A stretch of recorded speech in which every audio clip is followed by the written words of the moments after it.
علیکم ورحمۃ اللہ وبرکاتہ نحمده ونصلی علی رسولہ الکریم اما بعد فاعوذ باللہ من الشیطان الرجیم بسم اللہ الرحمن الرحیم اللہم صلی وسلم علی نبینا محمد وبارک وسلم علیہ۔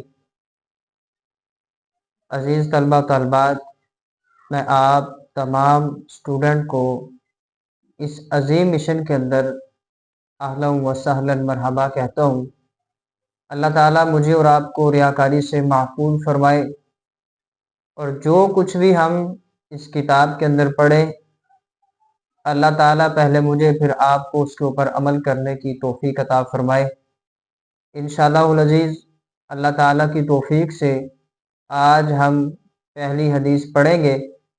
اس کتاب کا تعارف، مصنف کا تعارف انشاءاللہ آنے والے چند روز کے اندر آپ احباب کے سامنے پیش کر دیا جائے گا۔ استاد محترم کی کچھ مصروفیات تھی، اللہ سبحانہ و تعالی علماء اہل السنہ کی حفاظت فرمائے۔ اللہ تعالیٰ مجھ سے اور آپ سے اپنے دین حنیف کا کام لے۔ تو سب سے جو پہلی بات، اس حدیث کے راوی حضرت ابو ہریرہ رضی اللہ تعالیٰ عنہ ہیں۔ تمام صحابہ میں سب سے زیادہ جو احادیث مروی ہیں، زیادہ احادیث جو بیان کرنے والے صحابی ہیں، وہ سیدنا ابو ہریرہ رضی اللہ تعالی عنہ ہیں۔ حضرت ابو ہریرہ رضی اللہ تعالی عنہ کہتے ہیں کہ رسول اللہ صلی اللہ علیہ وآلہ وسلم نے فرمایا کہ حق المسلم علی المسلم ست اذا لقیتہ فسلم علیہ۔ مسلمان کے مسلمان پر 6 حق ہیں۔ پہلا حق کیا ہے؟ اذا لقیتہ فسلم علیہ، جب مسلمان کو ملے تو سلام کہیں۔ اب سلام جو ہے یہ ہمارے معاشرے میں یہ ایک دوسرے کو بہت ہی کم کیا جاتا ہے۔ اگر کیا جاتا ہے تو کسی جاننے والے سے کیا جاتا ہے، یا کسی سے کوئی ہماری سلام دعا ہو تب ہم سلام کہتے ہیں۔ نبی صلی اللہ علیہ وآلہ وسلم فرماتے ہیں افشوا السلام، سلام کو عام کر دو، آتے جاتے کو سلام کیا کریں۔ آپ سکول، یونیورسٹی، کالج، کسی بھی جگہ پہ ہوتے ہیں، آپ آتے جاتے لوگوں کو سلام کہیں۔ مرد حضرات مردوں کو سلام کہیں، خواتین حضرات خواتین کو سلام کہیں۔ افشوا السلام، سلام کو عام کرنا۔ اللہ کے نبی صلی اللہ علیہ وآلہ وسلم تشریف فرمائے، ایک صحابی آتے ہیں، کہا السلام علیکم، نبی علیہ السلام نے جواب دیا، فرمایا وعلیکم السلام، بیٹھ جاؤ تمہارے لیے 10 نیکی ہے۔ دوسرا صحابی آیا، فرمایا السلام علیکم ورحمۃ اللہ، آپ نے فرمایا تمہارے لیے 20 نیکیاں، بیٹھ جاؤ۔ تیسرا صحابی آیا، فرمایا السلام علیکم ورحمۃ اللہ وبرکاتہ، نبی علیہ السلام نے فرمایا کہ تمہارے لیے 30 نیکی ہے۔ اب ان نیکیوں کو میں نے اور آپ نے اللہ کی توفیق سے جمع کرنا ہے۔ جتنی نیکیاں جمع ہو سکتی ہیں اتنی ہی نیکیوں کو جمع کریں۔ سلام کرنے میں کبھی بھی بخیلی نہ کرے۔ نبی صلی اللہ علیہ وآلہ وسلم نے سلام کرنے کے بھی آداب بتائے ہیں۔ چھوٹا جو ہے وہ بڑے کو سلام کرے، جو سوار ہیں وہ پیدل لوگوں کو سلام کرے، جو پیدل ہیں وہ بیٹھے ہوئے لوگوں کو سلام کریں۔ تھوڑے لوگ زیادہ لوگوں کو سلام کریں۔ باہر سے آنے والے جو اندر احباب کمرے کے اندر کلاس کے اندر احباب موجود ہیں ان کو سلام کریں۔ اور یہاں پہ ایک اور بات گزارش کر دیتا ہوں، نبی صلی اللہ علیہ وآلہ وسلم فرماتے ہیں کہ تھوڑے لوگ زیادہ لوگوں کو سلام کریں۔ مثال کے طور پر 10 لوگ باہر سے کمرے کے اندر تشریف لاتے ہیں، کمرے والے 11 لوگ ہیں، 12 ہیں، 10 سے اوپر ان کی تعداد ہے۔ اب یہ جو باہر سے آئے ہیں ان میں سے ایک بھی سلام کر دے تو نبی صلی اللہ علیہ وآلہ وسلم فرماتے ہیں تمام احباب کی طرف سے سلام ہو جاتا ہے۔ اور جواب دینے میں اگر کوئی ایک جواب دے دے تو تمام احباب کی طرف سے جواب ہو جاتا ہے۔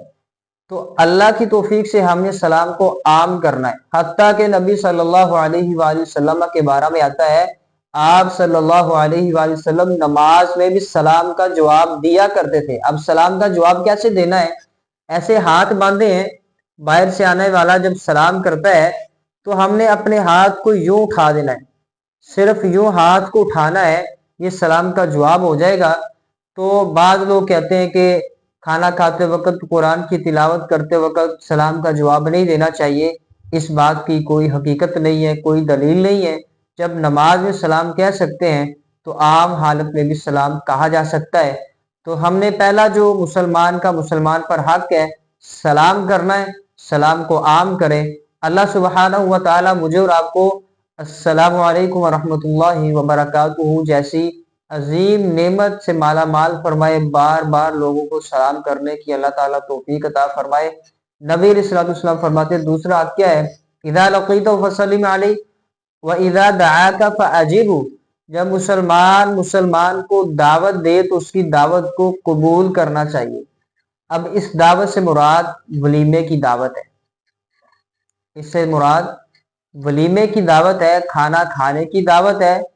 ایسا ولیمہ جہاں پہ شرعاً کوئی ایسا کام کیا جائے جو شریعت کے خلاف ہے، تو ایسے مجلس کے اندر ایسی دعوت کے اوپر شریک ہونا شرعاً درست نہیں ہے۔ مثال کے طور پر گانا بجانا، ناچ گانا، شراب پینا، اس طرح کی جتنی بھی چیزیں اگر کسی ولیمے میں کی جاتی ہیں تو آپ اس کا بائیکاٹ کر سکتے ہیں۔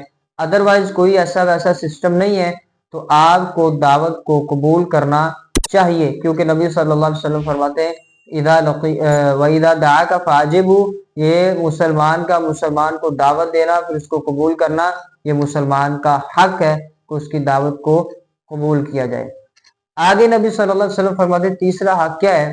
وَإِذَا عَطَسَ فَحَمِدَ اللَّهَ فَشَبِّتْهُ، جب مسلمان کو چھینک آئے وہ الحمدللہ کہے۔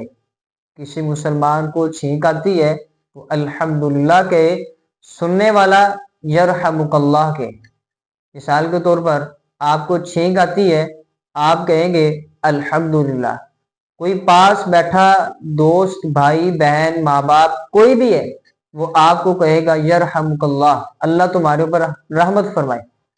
اب اس کے مقابلے میں، اس کے جواب میں آپ جواب دیں گے یہدیکم اللہ ویصلح بالکم، اللہ تمہاری اصلاح فرمائے اور تمہیں ہدایت نصیب فرمائے۔ تو اس دعا کو یاد کریں، الحمدللہ، یرحمک اللہ، یہدیکم اللہ ویصلح بالکم۔ جب بھی کسی کو چھینک آئے آپ وہ الحمدللہ کہیں، اگر وہ نہیں کہتا تو آپ اس کو دعوت دیں کہ بھائی کہ بہن، ماں جی، ابو جی، بھائی جی، جب بھی چھینک آئے تو الحمدللہ کہنا۔ نبی صلی اللہ علیہ وسلم نے فرمایا کہ مسلمان کا مسلمان کے اوپر حق ہے الحمدللہ کہے، پھر آپ یرحمک اللہ کہے، پھر اس کے بعد یرحمک اللہ کہہ دینے والا جب کہہ دیتا ہے تو الحمدللہ کہنے والا یہدیکم اللہ ویصلح بالکم کہے گا۔ اور یہ چوتھا جو پوائنٹ ہے، نبی صلی اللہ علیہ وآلہ وسلم فرماتے ہیں وَإِذَا مَرِضَ فَعُودُهُ، وَإِذَا مَرِضَ فَعُودُهُ، جب مسلمان بیمار ہو تو اس کی تیمارداری کرو۔ اس کی کیا کرنی ہے؟ بیمار پرسی کرنی ہے، اس کے گھر جانا ہے، ہاسپٹل ہے تو ہاسپٹل جائیں، جہاں بھی ہے اس کی بیمار پرسی کریں۔ نبی صلی اللہ علیہ وآلہ وسلم فرماتے ہیں کہ اگر بندہ صبح بیمار پرسی کے لیے جاتا ہے تو شام تک 70,000 فرشتے اس کے لیے دعائیں کرتے ہیں۔ اگر وہ شام کو جاتا ہے تو صبح تک 70,000 فرشتے اس کے لیے دعائیں کرتے ہیں۔ تو نیکیوں کو سمیٹیں، جتنا ہو سکتا ہے اپنے قرب و جوار کے اندر دیکھیں، آپ کا دوست، بھائی، بہن، ماں باپ، جو بھی کوئی بھی عزیز و اقربا میں سے گلی محلے میں سے کوئی بیمار ہے اس کی بیمار پرسی کریں، اس کی تیمارداری کریں، اس نیت سے کریں کہ میرے اوپر حق بھی ہے اور فرشتے میرے لیے دعائیں بھی کریں گے۔ آگے نبی صلی اللہ علیہ وسلم فرماتے ہیں وَإِذِ اسْتَنصَحَكَ فَانصَحْهُ، جب مسلمان سے مشورہ مانگے تو اس کو بہترین مشورہ دینا چاہیے، بہترین مشورہ دینا چاہیے۔ مثال کے طور پر آپ کے پاس کوئی بندہ آتا ہے اور کہتا ہے کہ بھائی میرے پیٹ میں درد ہو رہی ہے۔ اب آپ ڈاکٹر تو ہے نہیں، آپ کا تجربہ تو ہے نہیں، آپ اس کو ایسے بتا دیں کہ بھائی یہ گولی کھائیں، یہ گولی کھائیں، نہیں۔ اس کو بہترین مشورہ یہ ہے کہ آپ کہیں کہ بھائی کسی اچھے سے ڈاکٹر کو چیک کروائیں، اچھے سے ڈاکٹر کو چیک اپ کروائیں، وہ جو دوائی دیتا ہے اس دوائی کو استعمال کریں، اس کو حوصلہ افزائی کریں، اس کی حوصلہ افزائی کریں، اس کو حوصلہ دیں کہ بھائی کچھ نہیں ہوتا، اللہ سبحانہ و تعالی ضرور شفا دے گا۔ ایسا کوئی بھی کام جس کو آپ نہیں سمجھتے، اس کی آپ کے پاس مہارت نہیں ہے، تو کسی کو بھی ایسا مشورہ مت دیں کہ بھئی آپ ایسا کر لیں، آپ ایسا کر لیں، بلکہ اس کو بہترین مشورہ یہ دیں کہ بھئی جو اس فیلڈ کے اندر ماہر ہے آپ اس کے ساتھ بات کریں، وہ آپ کو بہترین مشورہ دے گا۔ چھٹا اور آخری حق جو ہے، نبی صلی اللہ علیہ وآلہ وسلم فرماتے ہیں وَإِذَا مَاتَ فَاتَّبَعْهُ، جب مسلمان فوت ہو جائے تو اس کا جنازہ پڑھو۔ اللہ سبحانہ وتعالی مجھے اور آپ کو آخرت کی، قبر کی تیاری کرنے کی توفیق عطا فرمائے۔ مرنے کے بعد انسان کے اوپر نبی صلی اللہ علیہ وسلم فرماتے ہیں قیامت جو ہے وہ طاری ہو جاتی ہے۔ اب جنازہ نبی صلی اللہ علیہ وآلہ وسلم فرماتے ہیں 3 بندے یا 40 بندے، وہ بندے جو توحید پرست ہیں، اس بات کی گواہی دے دیں کہ اللہ مرنے والا جو ہے وہ توحید پرست تھا۔ نبی صلی اللہ علیہ وسلم فرماتے ہیں ان 40 یا 3 بندوں کی گواہی اللہ تعالیٰ قبول فرما کے مرنے والے کو معاف کر دیتا ہے۔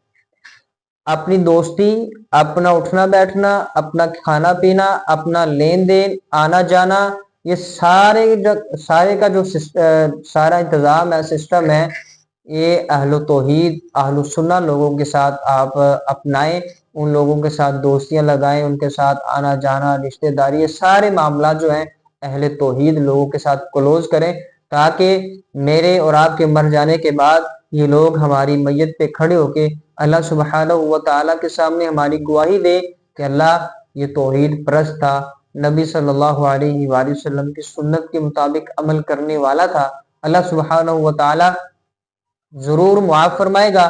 اور ایک حدیث میں آتا ہے نبی صلی اللہ علیہ وسلم فرماتے ہیں کہ وہ بندہ جس کے گناہ زمین سے آسمان تلک ہے، ان گناہوں کے اندر شرک نہیں ہے، اللہ سبحانہ و تعالیٰ اس گناہوں کو معاف کر کے جنت الفردوس میں جگہ دے دے گا۔ ایک وہ بندہ جس کے پاس نیکیاں ہی نیکیاں ہیں لیکن ان نیکیوں کے اندر شرک بھی ہے، تو اللہ سبحانہ و تعالیٰ ان نیکیوں کو تباہ کر کے، ختم کر کے، رائگا کر کے، فنا کر کے جہنم کے اندر پھینک دے گا۔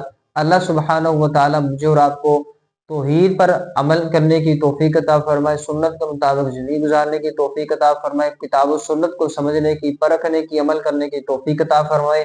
یہ جو میں نے آپ احباب کے سامنے حقوق بیان کیے، اللہ تعالیٰ پہلے مجھے پھر آپ کو ادا کرنے کی توفیق عطا فرمائے۔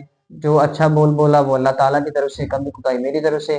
اللہ سبحانہ و تعالیٰ ہمارے اس عظیم مشن کو اپنی بارگاہ میں قبول فرمائے۔